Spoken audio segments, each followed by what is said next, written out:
2, 1. We decided to go across the country and find the most resilient entrepreneurs who strive to continue to succeed and disrupt every industry that they are in. From some great people. This is my work. We created this show. Why not you? To bring you closer to the minds of these disruptors, to motivate, educate, and inspire you to become a disruptor in your own life. So welcome to the Disruptors Network. Season 2.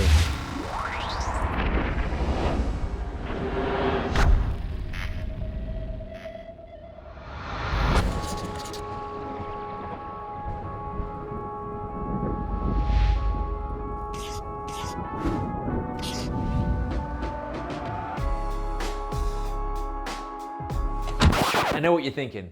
Who's this guy? Well, I'm Ralph Villanueva. In most of my life, I'm running a mortgage business or managing my own real estate portfolio. But along with my partners Elohio and Grant, we've created Disruptors Network, which is multimedia, including our television show and podcast. A lot of the traveling I do is either around the show or my real estate, which is in about 6 different states. So here we are. This is another trip. I want to plan at least once a month, sometimes even once a week. But we always seem to find an adventure and make it fun, and it's always interesting. So here we go. Take a ride with us. Headed to the airport right now to Newark. We got a flight at 1:30 our time. We just left the office. We had a few meetings. You know, today we're gonna start with talking about call to action. An obvious call to action is buy now, lock in now. You know, something like sell now. Like, right? That's a real call to action. We're gonna get off the plane. We're gonna go meet with Charlie Villanueva, who's got a bunch of projects in Texas. I know he's got a project in Dallas that I really wanted to see. So we're meeting with him and his wife, talk about their projects.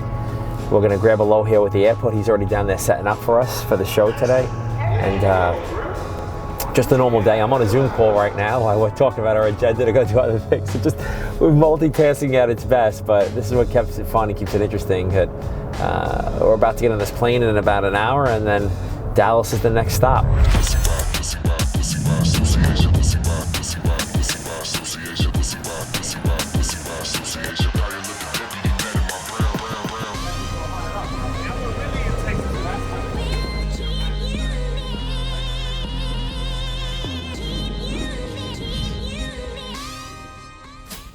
What's going on? It's your boy Charlie V, 11-year NBA pro.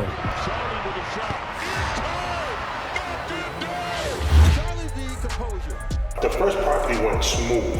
Like everything was smooth. I would do this all day. Okay, this is cool. And then I decided to buy 4 more, and then it became too much. And it was too much work for a general contractor. He's not going to tell you. No, you know, keep taking the money. He's going to keep taking, to eventually he's going to catch up and it's going to slow down, and I'm going to notice what's going on.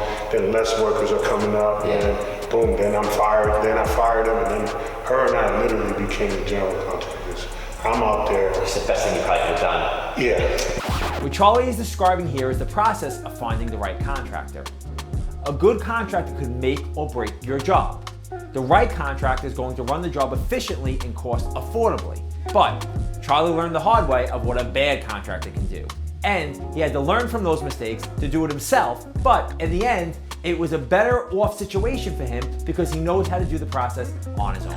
I mean, but it was unbelievable because it would be 10 o'clock one night and we'd be at the property trying to, look at plumbing stuff. We had the city inspection coming in the next day, making sure a plumber could get there, waiting for him late night because, we knew we needed to pass this. Like, we got to get this thing on the market. Then you get to the next phase. Yeah. And there's a lot of room for error when you do it that way too. Like you learn a lot.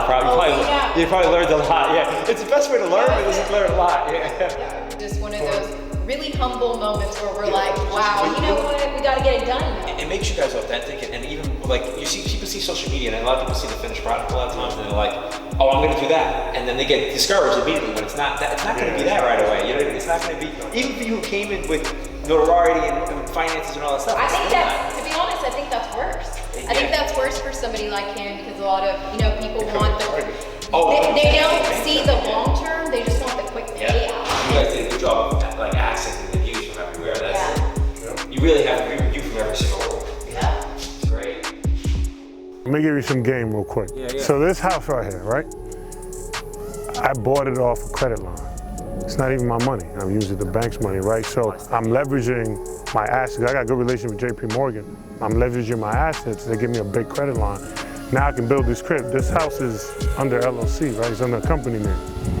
You're building your business credit. You're also now, like with some of the materials I buy, I put on my credit card. Right now I'm getting the points for that, right? What Charlie is describing here is a credit line and/or line of credit. This is like having a credit card on your house. You only pay on the money that you're spending and not the whole entire amount of money like you do on a mortgage. What he's doing is using money that's not even his own to finish the project. He'll get finished with this project without having to go into his pocket for too much, which is more cost affordable and allows him to put money other places.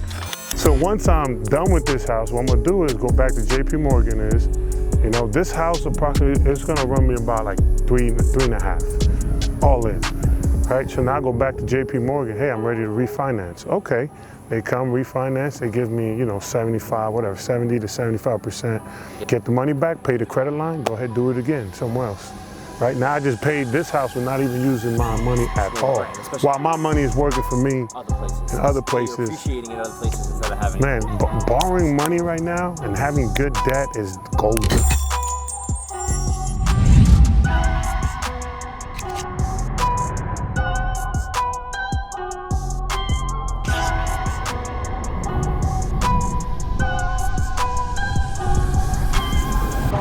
I create a lot of my success through my daily habits and my consistencies every single day. I think it's the main reason I'm successful. It can be boring and monotonous, but the consistency of my habits is taking me to other levels. Right now, we're about to meet a former NFL player that not only used his consistency and habits to make him into an NFL star, an athlete, but now a top-level entrepreneur who's built his company into a monster through ups and downs, COVID, Shark Tank, and everything else.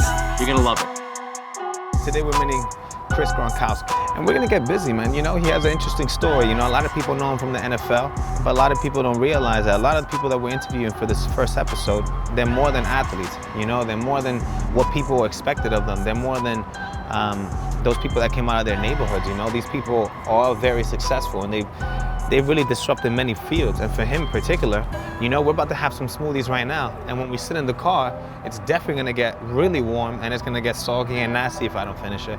But if I had his ice shaker, it'd be a different choice. So we'll see you guys later when we go and vibe with him. I've been all in my bag. You been all in my business. You be all in your feelings. I've been all in them trenches. I've been all in my bag. You be all in my business. Know they notice me flexing. Fit in all of my fitness. I've been all in my bag. You been all in my business. You be all in your feelings. I've been all in them trenches. I've been all in my bag. You be all in my business. Know they notice me.